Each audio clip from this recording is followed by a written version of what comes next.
Hello friends, welcome back to my channel Study with Aarti Gupta. Today in this video I am going to discuss a very important novel of Rohinton Mistry, that is The Family Matters. As you all know that Rohinton Mistry is an Indian Canadian writer. इन्होंने बहुत अच्छे अच्छे novels लिखे हैं। उनमें से एक है हमारा अ फाइन बैलेंस। आप लोगों ने ज़रूर पढ़ा होगा, और नहीं भी पढ़ा होगा तो कुछ दिनों के बाद मैं उसको अपलोड करने वाली हूँ। तो before starting the novel I would like to say you that if you did not subscribe my channel till now I am pretty sure you should do this so that for the upcoming topics you got notified for that. So now let us start the novel. So the novel was published in 2002. इसकी जो setting है वो setting है इसकी बॉम्बे की। इसका जो main important narrator है और इम्पॉर्टेंट प्रोटैगोनिस्ट है वो है नारिमन वकील। नारिमन वकील जो कि इस टाइम अपनी दो डॉटर कुमी एंड जल, जो कि इसकी स्टेप डॉटर हैं, उनके साथ ये बॉम्बे में एक अपार्टमेंट में रह रहा है। नारिमन इस समय जो कि 79 ईयर्स ओल्ड मैन है और ये अपनी 79th बर्थडे सेलिब्रेशन की तैयारी कर रहा है।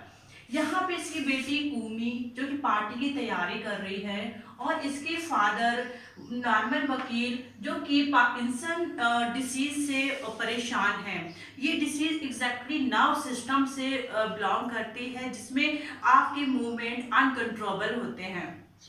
अब यहाँ पे ये कुमी अपने फादर को मना करती है कि आप बाहर ना जाएं, कहीं ऐसा ना हो आपकी चोट लग जाए इस डिसीज की वजह से। लेकिन यहाँ पे इसके फादर इसकी बात नहीं मानते हैं और ये बाहर चले जाते हैं। जब ये बाहर जाते हैं तो ये एक डिच पे गिर जाते हैं, जिसकी वजह से इनको बहुत थोड़ी सी चोट लगती है, बहुत ज़्यादा तो नहीं लगती है। उसके बाद ये वापस घर आते हैं। इनकी बेटी कुमी इनको डांटती है कि आप बाहर क्यों गए थे मना करने के बाद। उसके बाद पार्टी स्टार्ट हो जाती है, पार्टी खत्म भी हो जाती है, और पार्टी खत्म होने के बाद इनके फादर फिर से बोलते हैं कि मैं नाइट वॉक पे बाहर जा रहा हूँ। इसकी डॉटर अगेन मना करती है कि आप बाहर मत जाइए, मुझे ऐसा लग रहा है कि आप अपने इस डिसीज की वजह से अपने मूवमेंट्स को कंट्रोल नहीं कर पाते हैं, तो कहीं आपको चोट न लग जाए। लेकिन इसके फादर इसकी बात नहीं मानते हैं और बाहर चले जाते हैं। इस बार नाइट वॉक में उनके फादर गिर जाते हैं और उनकी एंकल में चोट लग जाती है। एंकल मतलब एड़ी में चोट लग जाती है पैर की। अब ये वापस आए हैं तो कुमी इनको डॉक्टर को दिखाती है। जो डॉक्टर है उन डॉक्टर का नाम होता है यहाँ पे तारापुर। ये इन डॉक्टर को दिखाती है, ये इनके फादर की जो एंकल होती है इसको सेट कर देते हैं। अब इनके फादर टोटली बेड रेस्ट पे है। अब कुमी और जल यहाँ पे दोनों लोग इनकी बहुत केयर कर रहे हैं, इनको टाइम टू टाइम मेडिसिन दे रहे हैं। लेकिन कुछ टाइम के बाद इनको अपने फादर ना एक बर्डन लगने लगते हैं। ये अपने फादर के रूम में एक कमोड भी सेट कराती है कि जिससे मेरे फादर टॉयलेट जाने के लिए परेशान ना हो, हम लोग को उनकी हेल्प ना करना पड़े। लेकिन उसका वो आइडिया भी अनसक्सेसफुल हो जाता है और उसको वहाँ से अपने फादर के बेडरूम से उस कमोड को हटवाना पड़ता है। डे बाय डे सिचुएशन बहुत ज़्यादा खराब हो रही है और कुमी किसी भी तरह से अपने फादर से यहाँ पे छुटकारा पाना चाहती है। अब वो क्या करे, तो उसने ये सोचा कि मैं अपनी बड़ी सिस्टर रुखसना के पास अपने फादर को भेज देती हूँ। तो इसकी बहन बोलती है जल कि आपको उससे परमिशन ले लेना चाहिए। तो बोलती नहीं, मुझे परमिशन की कोई ज़रूरत नहीं है, और ये डायरेक्टली अपने फादर को इनके यहाँ भेज देती है, रुखसैना के यहाँ। रुखसैना जो कि ऑलरेडी अपने हस्बैंड येजाद और अपने दो बेटे मुराद और जहांगीर के साथ एक अपार्टमेंट में रह रही होती है।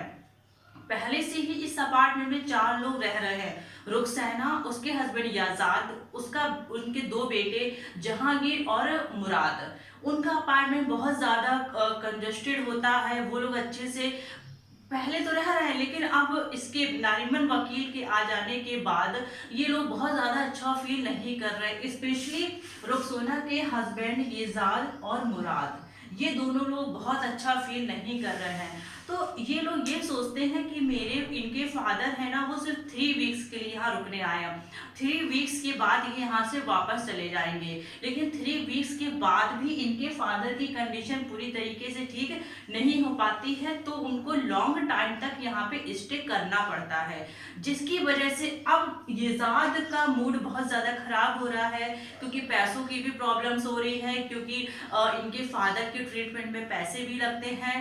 तो अब वो यहाँ पे क्या करता है, लॉटरी सिस्टम में पार्टिसिपेट करता है एक्स्ट्रा मनी कमाने के लिए, लेकिन वो सिस्टम भी बहुत जल्दी फेल हो जाता है।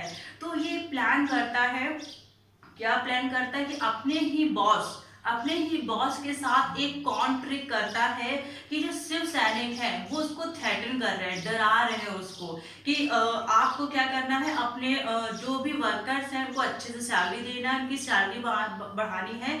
ऐसे बहुत सारी कॉन्स्पिरेसी करता है, और बाई चांस इसके बॉस का मर्डर भी हो जाता है। अब इसके बॉस का मर्डर भी हो गया है, किसके बॉस का, येजाद के बॉस का। येजाद के बॉस के मर्डर के पहले इन्होंने ये डिसाइड किया थी हम लोग एक बॉम्बे गुड्स एक्सपोरियम खोलेंगे।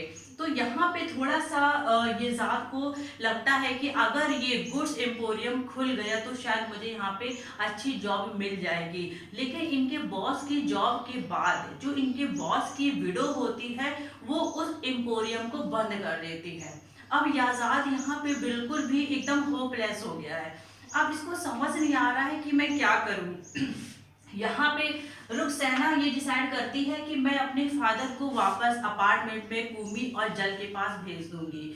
जैसे ही कूमी को ये न्यूज़ मिलती है कि मेरे फादर फिर से वापस आ रहे हैं, तो उसको बहुत इरिटेशन होता है कि बड़ी मुश्किल से तो मैंने इनसे छुटकारा पाया था और अब ये दोबारा फिर से यहाँ पे आ रहे हैं।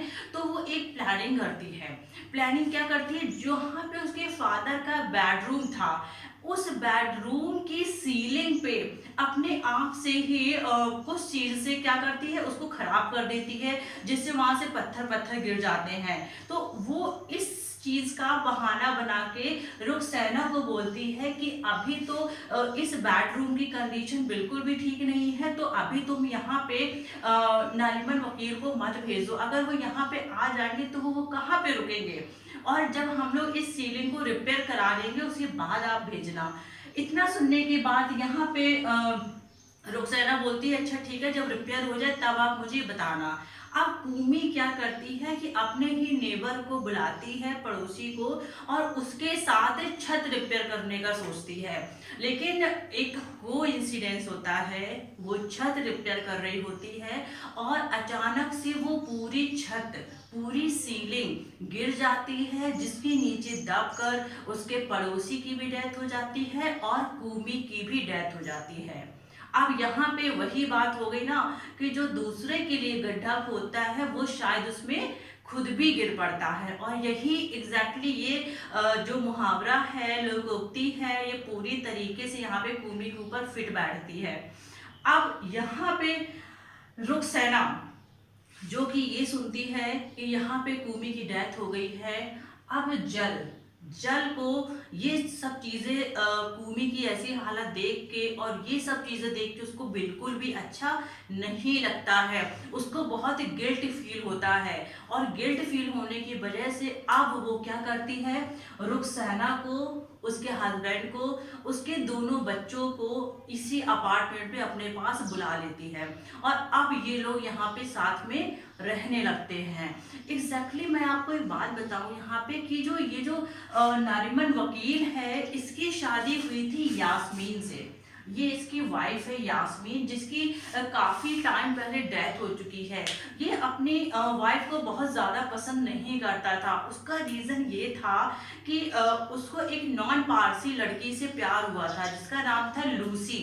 लेकिन इनके जो नारिमन वकील के पेरेंट्स थे, इन्होंने उस लूसी नाम की लड़की से शादी नहीं करने दी थी, क्योंकि नॉन रिलीजन लड़की थी। एग्जैक्टली ये जो फैमिली है ये पारसी फैमिली से बिलोंग करती है। ये जो पूरी फैमिली का यहाँ पे डिस्क्रिप्शन है, ये पूरी फैमिली पारसी फैमिली से बिलोंग करती है। तो नारिमन वकील जब बीमार होते हैं तो हमेशा उस लूसी के बारे में सोचने लगते हैं कि मेरी शादी अगर उससे हो जाती तो कितना अच्छा होता। अब यहाँ पे जो कंक्लूजन आता है वो एक एपिलॉग से स्टार्ट होता है। उस एपिलॉग में ये दिखाते हैं आफ्टर 5 इयर्स अभी भी नारिमन वकील टोटली बेड रेस्ट पे है, अभी भी पूरी तरीके से वो रिकवर नहीं हो पाए हैं। और यहाँ पे ये सब लोग साथ में रह रहे हैं, रुखसैना, याजाद, मुराद, जहांगीर और यहाँ पे जहांगीर जो कि नारिमन वकील को बहुत पसंद करता है और मुराद बिल्कुल ही पसंद नहीं करता है। जो मुराद के फादर येजाद है वो मुराद को मना करते हैं क्योंकि मुराद को एक नॉन रिलीजन लड़की से प्यार हो गया है। वही सिचुएशन यहाँ पे दोहराई जा रही है जो कुछ सालों पहले किसके साथ हुई थी, नारिमन वकील के साथ हुई थी। जैसे इनको एक नॉन पारसी नॉन रिलीजन लड़की से प्यार हुआ था, वैसे ही अब यहाँ पे मुराद को भी हुआ है प्यार। और यहाँ पे रुखसैना ने और याजाद ने मिलके मुराद को समझाया कि तुम्हें उस लड़की को छोड़ देना चाहिए हमेशा के लिए। और अब यहाँ पे रुखसैना ने एक परमानेंट एक नर्स हायर कर दी है जो कि नारिमन वकील की केयर करे। और अब यहीं पे ये स्टोरी खत्म हो जाती है। एग्जैक्टली इसका जो एक रेफरेंस है वो हम लोगों को ये भी देखने को मिलता है किंग लियर के, शेक्सपियर के किंग लियर से। उसमें भी उनकी 3 डॉटर होती हैं और इसमें भी इनकी 3 डॉटर होती हैं, but story is totally different from each other. So now this is the story and I am sure कि आपको स्टोरी बहुत अच्छे समझ में आ गई होगी। और अगर अभी तक आपने मेरे चैनल को सब्सक्राइब नहीं किया है तो जल्दी से उसको लाइक करें, सब्सक्राइब करें। Thank you so much.